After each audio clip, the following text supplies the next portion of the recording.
Hello, welcome to another video. My name is Newton Okewoye. I will show you how to solve this problem if you come across it in a test or in any situation other than a test, maybe just playing around with numbers. Okay, this is a very easy exercise. This is a very easy question to simplify. It says simplify, so we're not looking for x like we always do. Okay, we're just going to simplify this and get on with it. Now the key to this is making sure that you know the laws of exponents. If you don't know them, I'm going to show you the relevant ones. There are about 6 or 7 or 8 of them depending on how you group them, and you know how to change a decimal into a fraction. This is a terminating decimal, so you should know how to change that. I think that's a 5th grade standard or something. And this you should know how to, this is what you call a repeating decimal. You should know how to change them into fractions also. Once you get these two into fractions and you know how to deal with the negative sign, you are good. So let's quickly get down to it. Once again, I want to thank you for watching this video and for coming to this channel. Please make sure you like this video if you learned something from it, and subscribe and hit the notification button so you get notifications when next I upload a video. And also make sure you share. Just tell your friends about it. If you have any question you would like me to solve, please send me a message or leave it in the comment and I'll be able to help you out with that. Let's get down to this question quickly. So first thing we need to do is to change this into a fraction. Okay? We also need to change this into a fraction and rewrite the question. Then it makes more sense when we do that. So let's quickly do this.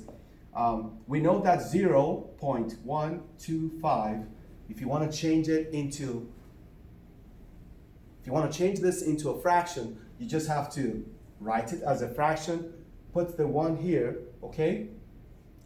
We already know that. So when we write 125, so this becomes 125 over 1,000. We're just going to get rid of this. Perfect. So now 125 over 1,000, I know if you keep dividing, okay, you're going to get 1 over 8. So this is actually 1 over 8. So we're going to rewrite this as 1 over 8. Okay? Now we need to move on to this one. How do we change? This is not definite because the number keeps repeating. So how many of the 6's are we supposed to write over 1? And how many zeros are we supposed to write? Well, you don't need to write many zeros. The first question you ask yourself is, what is repeating? Is it 6,066 that's repeating, or 666, or 66, or 6? Yeah, you know it's just the 6. Let's keep going. Okay, only one digit is repeating. And all you have to do, I'm going to use another video to explain why you do this. But all you have to do when you know what is repeating, if it is one digit, identify the digit. So let's quickly do that here too. Identify what is repeating.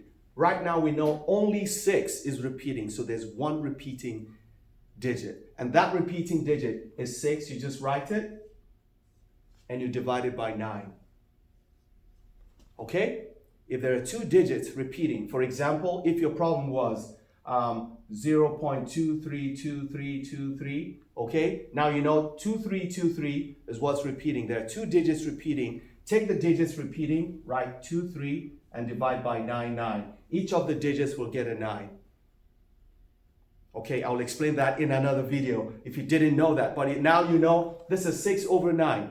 Okay, if you simplify this, this is going to give you 2 over 3. So we've succeeded in changing the problem we had before, the 0.6666. Identify the digits that's repeating, it's 6, and divide it by 9, always by 9.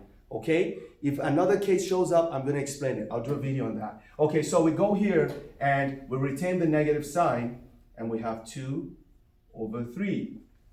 So we have succeeded in rewriting a question that looked very daunting into a question that looks much simpler. So now what should we do? Firstly, what does it mean to have a negative sign on an exponent? It means that that exponent has to be the reciprocal of itself. Reciprocal means you have to divide it by 1. Let me give you a very quick example. So remember, we're still here. I'm going to get rid of this. If you write 2 to the power of negative 1 is the same thing as 1 divided by 2 to the power of 1. This negative sign just means you make the inverse of it, the multiplicative inverse of it. So just put 1 on top of it. If you have 1/2 to the power of negative 1, it means to be 1 over 1 over 2, which is the same thing as 2. Okay? So take care of the negative sign as quickly as possible. So if I take care of this negative sign, what it does is it flips the number that's inside. If it's a fraction, it flips the fraction. Let's put it that way. It flips the fraction to become 8 over 1. So if we rewrite this, it's going to be 8 to the power of 2/3. Because we've used this now to flip the fraction inside. So this is now, instead of 1 over 8, it's now 8 over 1. The next thing to do is to take care of these two. So whenever you have a fraction as an exponent, it means you're talking about a root. For example, I'm going to take care of this. Let me use this space. For example, if you have 4 to the power of 1/2. See, this is a fraction. It is the same thing as the square root of 4. If you have 27 to the power of 1/3, it is the same thing as the cube root of 27. So this is the same thing as 2. This is the same thing as 3. That is, what number will you multiply by itself 3 times to get 27? That's the meaning of this.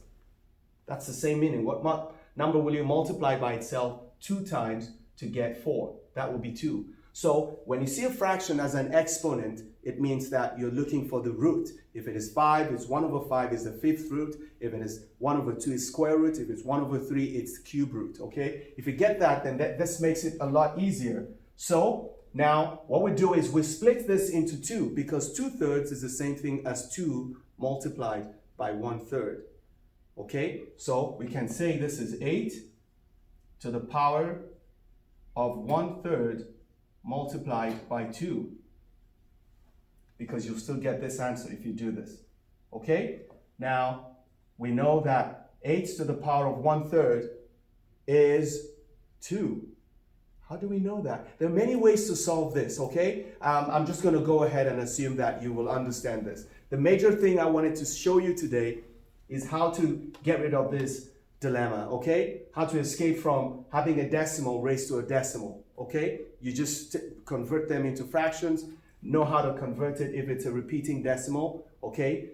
If it's a terminating decimal, that's already easy. We know how to do that. If it's repeating, just divide the repeating digits by 9. Put a 9 under each of the repeating digits, and you're fine. So in this case, I know that the number I'll multiply by itself to get this will be 2. So I can rewrite this as the cube root of 8. The 2 is still there, okay? And that gives me 2, because the cube root of 8 is 2 with a 2 squared. And finally, my answer will be 4. That was a short video. I needed to do this so some of my students will get some help if they need to. Thank you for watching this video. Please like, share, and subscribe to this channel. If you have any comments, please just say something encouraging. If there's anything you think I should improve on, please let me know about it. Or if you have a way I could improve on it, I appreciate it. Thanks for watching once again. I'll see you in the next video. Once again, my name is Newton Okewoye. Have a good day. And don't stop learning, because those who stop learning have stopped living. God bless you.